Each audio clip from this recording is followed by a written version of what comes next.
السلام علیکم۔ اس ویڈیو میں ہم مزید غور کریں گے اس خیال پر جس کو ایوولوشن کہتے ہیں۔ ہم اس کا تعارف کر چکے ہیں بہت اچھی طرح دوسری ویڈیوز میں، لیکن اس ویڈیو میں ہم اور بھی زیادہ سمجھنے کی کوشش کریں گے کہ یہ کیا ہے اور کیا نہیں ہے۔ اور جیسے میں یہ پہلے بتا چکی ہوں، یہ ایک بہت ہی اہم خیال ہے۔ اگر آپ سمجھنا چاہیں زندگی کسی دوسرے سیارے میں، تو آپ کے لیے یہ سمجھنا ضروری ہوگا کہ ایوولوشن کیسے کام کرتی ہے۔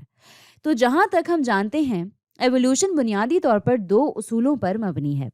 یہ ایک اصول پر مبنی ہے کہ ایک آبادی میں کسی بھی اسپیشیز کی ویریشن ہوتی ہے، فینوٹائپ میں ویریشن ہوتی ہے، ان ٹریٹس میں جو اس آبادی کے پاس ہوتے ہیں۔ اب جو دوسرا خیال ہے جو اس ویریشن سے تعلق رکھتا ہے، وہ یہ کہ آپ کے پاس نیچرل سلیکشن ہے۔ اگر کوئی آپ کو ایوولوشن سمجھنے کی کوشش کرے یا کروائے بنا ویریشن اور نیچرل سلیکشن کے، وہ شاید ایوولوشن کی وضاحت نہیں کر رہے ہوں بلکہ کسی اور چیز کی بات کر رہے ہوں۔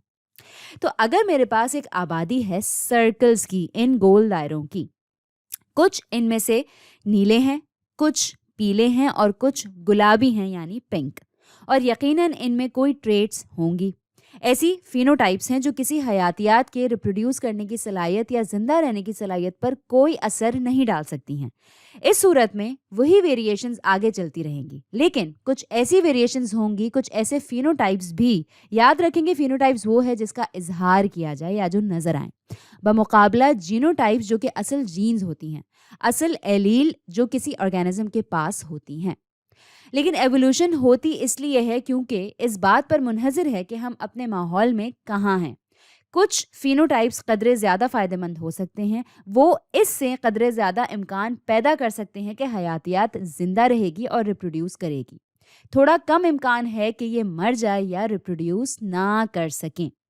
تو اگر ہم کہیں کہ یہ سرکلز جاندار چیزیں ہیں اور کہہ لیں کہ یہ جس انوائرمنٹ یا ماحول میں ہیں ابھی، ان کا زیادہ امکان ہے کہ یہ زندہ رہ لیں یا ریپروڈیوس کر لیں اگر ان کے گرم یا جیسے وارم کلرز جیسے کہتے ہیں، گرم یا روشن رنگ ہیں، اگر یہ پیلے یا پنک ہیں بنسبت نیلے کے، تو آپ کو جو اب اگلی نسل ہوگی جو کہ پیلے اور پنک والوں کے ریپروڈیوس کرنے کے، دوبارہ پیدا کرنے کے زیادہ امکانات ہیں، تو ان کی تعداد تھوڑی زیادہ ہوگی، اور جو نیلے والے ہیں ان کی تعداد کم ہوگی، اس صورت میں جو میں نے ابھی بیان کی تھی۔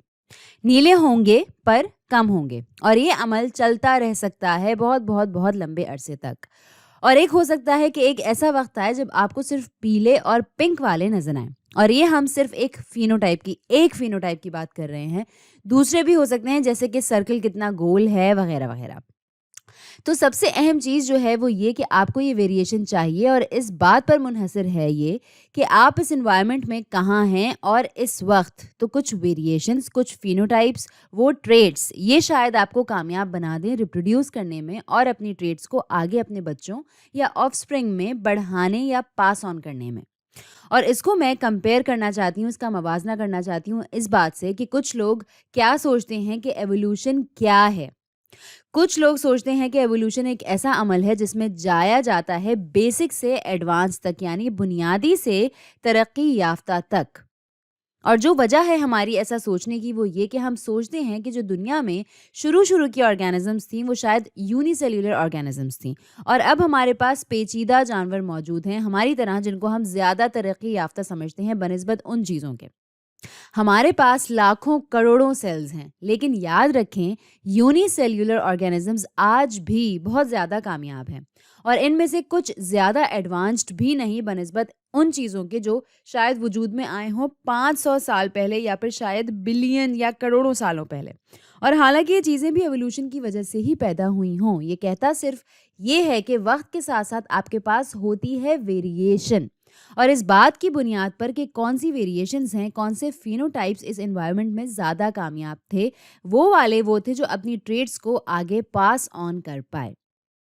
ایک اور چیز جس کی وجہ سے غلط فہمی پیدا ہوتی ہے وہ یہ کہ آپ نے ڈائیگرامز دیکھی ہوں گی جہاں پہ آپ کے پاس ہیں یہ بندر، جہاں پہ شروع کے بندر تھوڑے جھکے ہوئے ہیں اور پھر وہ سیدھا ہوتے ہوتے ہوتے آخر میں آپ کو ایک چلتا ہوا آدمی دکھائی دیتا ہے، اور ہمیں یہ لگتا ہے کہ ہم بہت ایڈوانسڈ ہیں، ہم ٹوپیاں پہن بھی سکتے ہیں اور پہنا بھی سکتے ہیں، اور ہم کہتے ہیں کہ ہاں ہم جا رہے ہیں قدیم سے ترقی یافتہ دور کی طرف، یا کہہ لیں کہ بیسک سے ایڈوانسڈ تک۔ لیکن ایسا نہیں ہے۔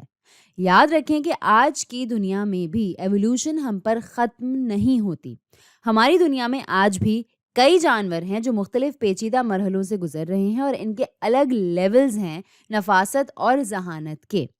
اور کوئی ایسی حقیقت بھی ہو سکتی ہے جہاں پہ آپ تصور کر سکتے ہیں کہ انسانوں کی ایک آبادی گئی دوسرے سیارے پر اپنا گھر بسانے، جہاں پہ پتہ یہ لگتا ہے کہ اس طرح سے جھکا ہوا ہونا زیادہ فائدہ مند ہے. جس صورتحال میں انسانوں کا وہ ویریئنٹ جو جھکا ہوا کرتا تھا یا جھکا ہوا ہوتا تھا وہ زیادہ فائدے میں ہوں گے، وہ زیادہ کامیاب ہوں گے. شاید ادھر انہیں سرنگوں سے گزرنا پڑے جانوروں کا شکار کرنے یا کھانا حاصل کرنے کے لیے، کون جانے. تو اس سیارے میں یہ والی ویریشن جیت جائے گی. اب ایک اور غلط فہمی جو لوگوں میں پائی جاتی ہے وہ یہ ہے کہ جہاں تک ایوولوشن کا سوال ہے وہ یہ کہ جب وہ یہ سنتے ہیں تو وہ سوچتے ہیں کہ یہ کسی جانور کی زندگی بھر کی کوشش کی وجہ سے ہو سکتا ہے. کچھ ابتدائی وضاحتیں جو لوگ دیتے ہیں ڈارون سے پہلے، مثال کے طور پر کہ جراف کی لمبی گردن کیوں ہے. کچھ لوگوں کو لگتا ہے کہ ابتدائی جرافس کو مشکل پیش آتی تھی پتوں کو لمبے درختوں سے کھانے میں، اور اس کشیدگی کی وجہ سے ان کی گردنیں کھنچنا شروع ہوئیں اور کسی طرح سے یہ ٹریٹس اپنے آف سپرنگس کو دینے میں کامیاب رہے. لیکن یہاں بھی ایسا نہیں ہے.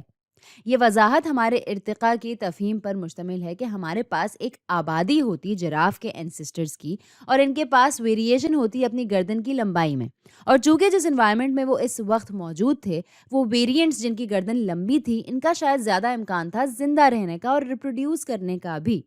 تو ایسے وقت کے ساتھ ساتھ لمبی گردن والے بن گئے زیادہ ڈومیننٹ اس آبادی میں. اور شاید کسی وقت آپ کہیں کہ جراف کی گردن ہمیشہ کے لیے لمبی کیوں نہیں ہو جاتی. وہ اس لیے کیونکہ کسی ایک موقع پر وہ ویریشنز جن کی حد سے زیادہ لمبی گردنیں تھیں شاید آج کل پائے جانے والے جراف سے بھی لمبی، انہوں نے شاید اور مشکلات پیدا کی ہوں جس کی وجہ سے ان کے لیے مشکل ہو گیا زندہ رہنا اور ریپروڈیوس کرنا. شاید ان کے کمزور دل تھے تو وہ دل کا دورہ پڑنے سے مر گئے، یا شاید ان کے لیے شکاریوں سے دور بھاگنا مشکل تھا. تو اس لیے اس بات کو سمجھنا واقعی ضروری ہے کہ ایوولوشن ایک بائی پروڈکٹ ہے ان ویریشنز کا جو آبادیوں میں ہوتی ہیں، اور پھر نیچرل سلیکشن جو ان ویریشنز پر ہوتی ہیں اس وقت کے انوائرمنٹ کی وجہ سے. ضروری نہیں ہے کہ ایوولوشن ایک ایسا عمل ہو جو بیسک سے ایڈوانس کی ہی طرف جا رہا ہو اور ایسے کسی آرگینزم کی وجہ سے ہو جو اس وقت پائے گئے ماحول میں ڈھلنے کی کوشش کر رہا ہو. تو امید ہے کہ اس ویڈیو سے آپ کو اور زیادہ کلیئر ہوا ہو کہ ایوولوشن، ویریشن اور نیچرل سلیکشن کا آپس میں کیا تعلق ہے اور یہ کتنی ایک دوسرے کے لیے اہمیت رکھتے ہیں. تو آج کے لیے اتنا ہی.